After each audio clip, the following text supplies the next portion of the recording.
ನಮಸ್ಕಾರ ಸ್ನೇಹಿತರೆ, SP English ಎಜುಕೇರ್ಗೆ ತಮಗೆ ಸ್ವಾಗತವನ್ನು ಕೋರ್ತಾ ಮಿತ್ರರೇ, ಇಂದು ಈ ವಿಡಿಯೋ ಮಾಡಲು ಕಾರಣ ಏನು ಅಂತ ಹೇಳಿದ್ರೆ, ದಿನಾಂಕ 17/1/2024 ಒಂದು ದಿನಾಂಕದಂದು ಕರ್ನಾಟಕ ಶಾಲಾ ಪರೀಕ್ಷಾ ಮತ್ತು ಮೌಲ್ಯ ನಿರ್ಣಯ ಮಂಡಳಿ ಒಂದು ಸುತ್ತೋಲೆಯನ್ನು ಹೊರಡಿಸಿರುವಂತದ್ದು. ಈ ಸುತ್ತೋಲೆಯ ಮಹತ್ವ ಏನಪ್ಪಾ ಅಂತ ಹೇಳಿದ್ರೆ, 2024 ಒಂದು SLC ಮತ್ತು ದ್ವಿತೀಯ PUC ಪರೀಕ್ಷೆ 1ರ ಒಂದು ಅಂತಿಮ ವೇಳಾಪಟ್ಟಿಯನ್ನು ಪ್ರಕಟಿಸಿರುವಂತದ್ದು. ಯಾವೆಲ್ಲ ಮಕ್ಕಳು SLC ಓದ್ಕೊಳ್ತಾ ಇದ್ದಾರೋ ಅಥವಾ ದ್ವಿತೀಯ PUC ಓದ್ಕೊಳ್ತಾ ಇದ್ದಾರೋ, ಸೊ ಅವರ ಒಂದು ಏನು ವಾರ್ಷಿಕ ಪರೀಕ್ಷೆ ಒಂದು ಅಂತಿಮ ವೇಳಾಪಟ್ಟಿಯನ್ನ ಏನು ಬೋರ್ಡ್ದವರು ಒಂದು ಪ್ರಕಟಣೆಯನ್ನು ಹೊರಡಿಸಿರುವಂತದ್ದು. ಸೊ ದ್ವಿತೀಯ PUCಗೆ ಸಂಬಂಧಪಟ್ಟಂತೆ ನೋಡೋದಾದ್ರೆ, ದಿನಾಂಕ 1/3/2024 ರಿಂದ ದಿನಾಂಕ 22/3/2024 ಈ ಒಂದು ಪರೀಕ್ಷೆಯನ್ನು ನಡೆಸಲು ತೀರ್ಮಾನಿಸಲಾಗಿದೆ ಅಂತ.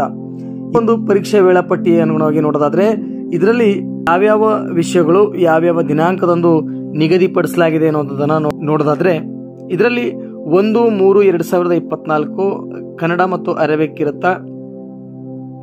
2ರಂದು ಶನಿವಾರ ಪರೀಕ್ಷೆ ಇರೋದಿಲ್ಲ. ಆಮೇಲೆ 3/3/2024 ಭಾನುವಾರ ರಜೆ ಇರುತ್ತೆ. ಆಮೇಲೆ 4/3/2024 ಸೋಮವಾರದಂದು ಗಣಿತ ಮತ್ತು ಶಿಕ್ಷಣ ಶಾಸ್ತ್ರ ಇರುತ್ತಾ. ಸೊ 5/3/2024 ಮಂಗಳವಾರ ರಾಜ್ಯಶಾಸ್ತ್ರ ಮತ್ತು ಸಂಖ್ಯಾಶಾಸ್ತ್ರ ಇರುತ್ತಾ. ಆಮೇಲೆ 6/3/2024 ಬುಧವಾರದಂದು ಮಾಹಿತಿ ತಂತ್ರಜ್ಞಾನ, retail, automobile, health care, beauty and wellness ಇರುತ್ತಾ.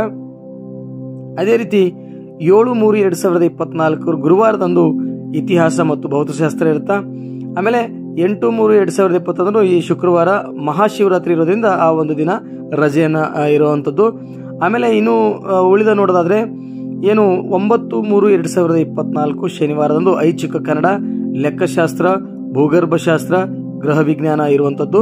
ಆಮೇಲೆ 10/3/2024 ಭಾನುವಾರ ರಜೆ ಇರುತ್ತಾ.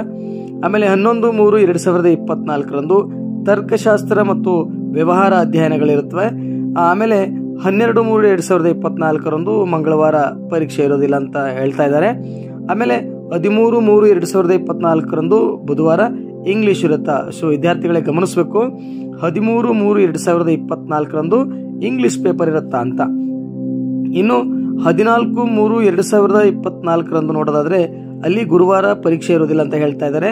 ಆಮೇಲೆ 15/3/2024 ಹಿಂದೂಸ್ತಾನಿ ಸಂಗೀತ, ಮನಃಶಾಸ್ತ್ರ, ರಾಸಾಯನಶಾಸ್ತ್ರ, ಮೂಲ ಗಣಿತ ಇರುವಂತದ್ದು. ಆಮೇಲೆ 16/3/2024 ನೋಡೋದಾದ್ರೆ ಅರ್ಥಶಾಸ್ತ್ರ ಅಂತ ಹೇಳ್ತೀವಿ. ಸೊ ಅರ್ಥಶಾಸ್ತ್ರ ಇರುವಂತದ್ದು. ಆಮೇಲೆ 17/3/2024 ಭಾನುವಾರ ರಜೆ ಇದೆ. ಆಮೇಲೆ 18/3/2024 ನೋಡೋದಾದ್ರೆ ಭೂಗೋಳಶಾಸ್ತ್ರ ಮತ್ತು ಏನು ಜೀವಶಾಸ್ತ್ರ ಇರುವಂತದ್ದು. ಆಮೇಲೆ 19/3/2024 ಮಂಗಳವಾರ ಪರೀಕ್ಷೆ ಇರೋದಿಲ್ಲ ಅಂತ ಹೇಳ್ತಾ ಇದ್ದಾರೆ. 20/3/2024 ಬುಧವಾರ ಸಮಾಜಶಾಸ್ತ್ರ, ವಿದ್ಯುನ್ಮಾನ ಶಾಸ್ತ್ರ, ಗಣಿತ ವಿಜ್ಞಾನ ಇರುವಂತದ್ದು. ಆಮೇಲೆ 21/3/2024 ನೋಡೋದಾದ್ರೆ ಗುರುವಾರ ತಮಿಳು, ತೆಲುಗು, ಮಲಯಾಳಂ, ಮರಾಠಿ, ಉರ್ದು, ಸಂಸ್ಕೃತ, ಫ್ರೆಂಚ್ ಇರುವಂತದ್ದು. ಇನ್ನ ಕೊನೆಯದಾಗಿ 22/3/2024 ಶುಕ್ರವಾರ ಹಿಂದಿ ಸಬ್ಜೆಕ್ಟ್ ಇರುವಂತದ್ದು. ವಿದ್ಯಾರ್ಥಿಗಳೇ, ಯಾರೆಲ್ಲ ಈ ಒಂದು ದ್ವಿತೀಯ PUC ಓದ್ತಕ್ಕಂಥ ಮಕ್ಕಳಿದ್ರಿ, ಯಾರೆಲ್ಲ ಎಕ್ಸಾಮ್ಗಳನ್ನ ತೆಗೆದುಕೊಳ್ತಾ ಇದ್ರಿ, ತಾವೆಲ್ಲರೂ ಕೂಡ ಈ ಒಂದು ಟೈಮ್ ಟೇಬಲ್ ಅನ್ನ ನೋಟ್ ಮಾಡಿಕೊಂಡು ಒಳ್ಳೆಯ ರೀತಿ ಯಾವ ವಿಷಯವನ್ನ ಎಷ್ಟು ದಿವಸಗಳವರೆಗೆ ಓದ್ಕೊಬೇಕು, ಯಾವ್ಯಾವ ಸಬ್ಜೆಕ್ಟ್ಗಳಿಗೆ ನಿಮಗೆ ಬಹಳ ಟಫ್ ಆಗ್ತಾ ಇದೆಯೋ ಆ ಒಂದು ಸಬ್ಜೆಕ್ಟ್ಗೆ ಹೆಚ್ಚಿನ ಒಂದು ಮಹತ್ವವನ್ನು ಕೊಟ್ಟು ಒಂದು ಒಳ್ಳೆಯ ಅಂಕವನ್ನು ಗಳಿಸಲಿ ಅಂತ ನಾನು ಹಾರೈಸ್ತೇನೆ. ಅದರ ಜೊತೆಗೆ ತಾವುಗಳು ಒಳ್ಳೆ ರಿಸಲ್ಟ್ ಅನ್ನ ತಮ್ಮ ಕಾಲೇಜ್ಗೆ, ತಮ್ಮ ಕುಟುಂಬಕ್ಕೆ ಸಲ್ಲಿಸಲಿ ಎನ್ನುವಂತ ಒಂದು ವಿಚಾರವನ್ನ ತಮ್ಮನ್ನ ಶುಭ ಹಾರೈಸ್ತೇನೆ ಅಂತ. ಈ ಒಂದು ಮಾಹಿತಿ ತಮಗೆ ಇಷ್ಟವಾಗಿದ್ದಲ್ಲಿ ನಮ್ಮ ಚಾನೆಲ್ನ ಸಬ್ಸ್ಕ್ರೈಬ್ ಮಾಡ್ಕೊಳ್ಳಿ, ಲೈಕ್ ಮಾಡಿ, ಕಮೆಂಟ್ ಮಾಡಿ, ಹಾಗೆ ಶೇರ್ ಮಾಡಿ ಅಂತ. ಧನ್ಯವಾದಗಳು.